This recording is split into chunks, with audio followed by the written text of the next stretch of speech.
Right. Good morning, everybody. Let's see. We are live. Right. Good morning, everybody. Okay. Looks like we're good to go. Today, we got a subto deal that I got in an email. This is 15127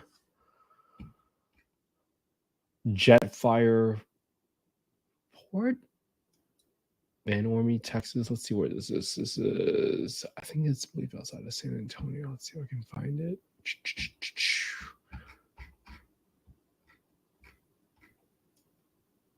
Okay, just outside of San Antonio. All right. And this property is a subject to deal, so which means that you can take over the deal subject to the existing financing. So let's go ahead and analyze this one for Section 8 specifically. Purchase price, $253,973. Interest rate, 9.87%, $23.72. Here's a link to your photos. Let's see if it's the same ones as we're seeing on this page.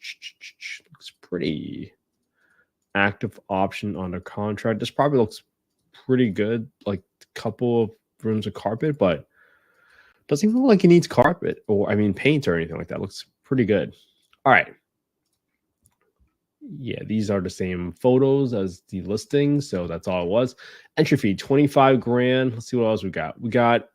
It's a 3-2, 2 garage spaces. So I'll look at the 4-bedroom rents just because it's a garage. So there's an option to convert, especially if it's a 3-bedroom. If there's an option to convert it into a 4-bedroom, I'm always going to look at that. Built in 2020-21, so that's a relatively new house. HOA, cash seller, 15 grand, 10,000 assignment. That makes up your 25,000 entry fee. HOA of 28, so that's how you get to a total of 2372. Long-term rental, according to them, it's 1820. That tells me it's going to be a losing deal already. So you could probably rule it out right there. But what I'm going to do is let's walk it all the way out and see why do we call this not a deal and why did I rule it out at that point in time. Okay, so the first thing we want to do is, let me see if I can pull up the Excel spreadsheet just so we have it nearby. Okay. The first thing you want to do is you want to get the fair market rents for this property. And in order to do that, we have to get the county first. So this is in Bexar County. So when you Google HUD FMR, you can click on the top link up top, go down to access small area FMRs, click on FY 2024 FMRs, go to Texas and then your county, Bexar. And this property is in zip code 78073. And this is the numbers you care about. You care that the rent ceiling for this area, based on HUD's publication, is $1,430 for a 3-bedroom, which is even lower than the $1,700 that they talked about, or $1,680 for a 4-bedroom. $1,430 or a $1,680. Let's write these numbers down. 78703. 787073. I'm just noting down these numbers because it's just good habit to have, and my partners already know exactly how I analyze these deals. So I just put aside all these numbers so they know exactly where they came from. Okay. Now that I got a rent ceiling, I want to get the market rents. In order to get the market rents, you can go here, affordablehousing.com, owner section, go to the market rent estimator, plug in your address. So let's plug this one in.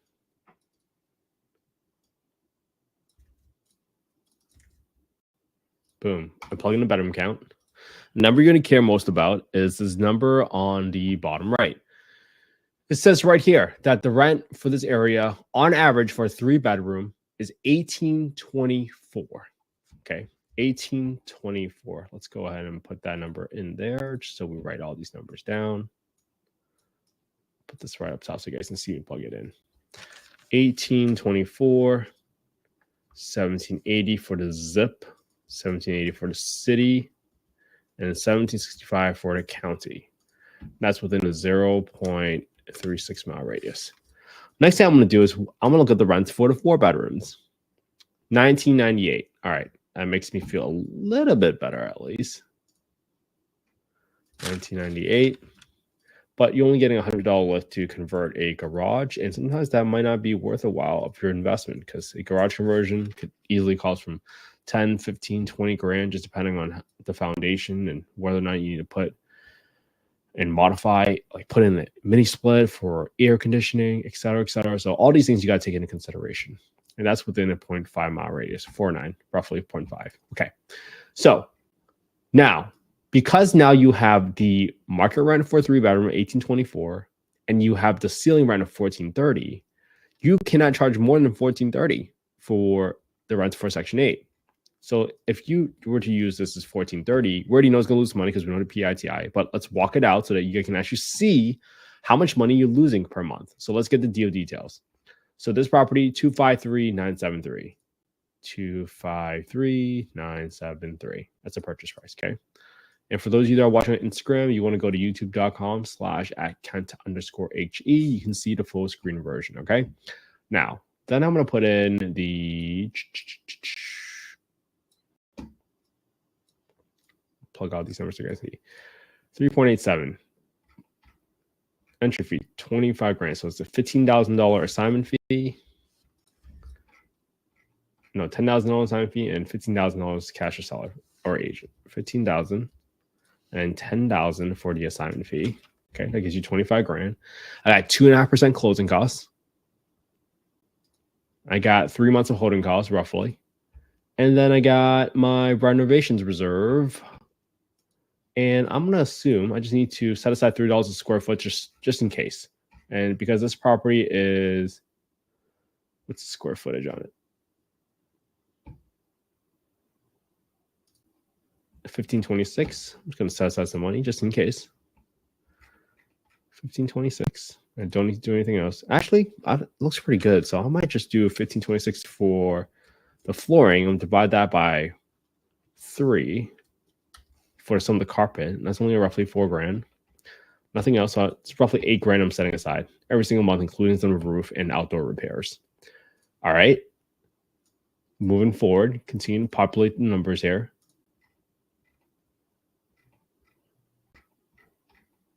Mortgage information. This is the numbers I care about. 222,973.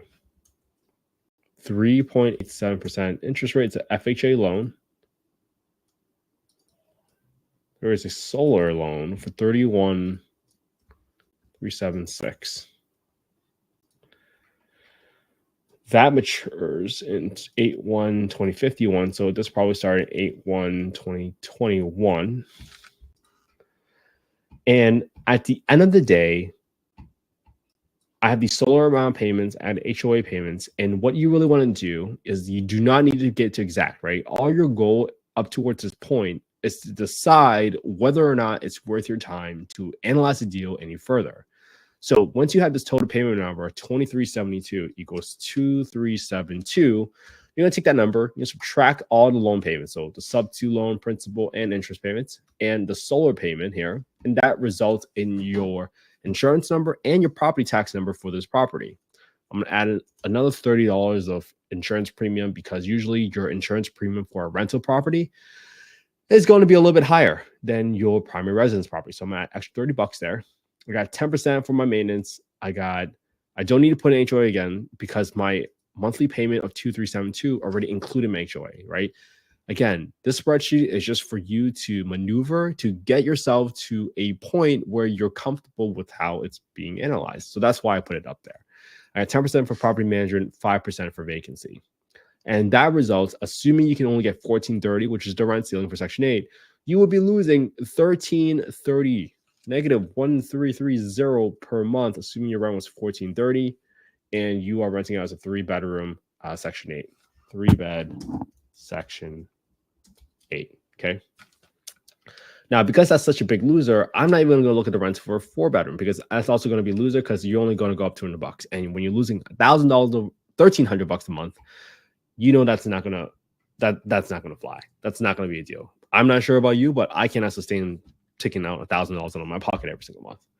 Now, let's get a little creative. What if you turn it into 1824, right? What do you get market rents for this? Apparently, 1824. You're still losing 3-bed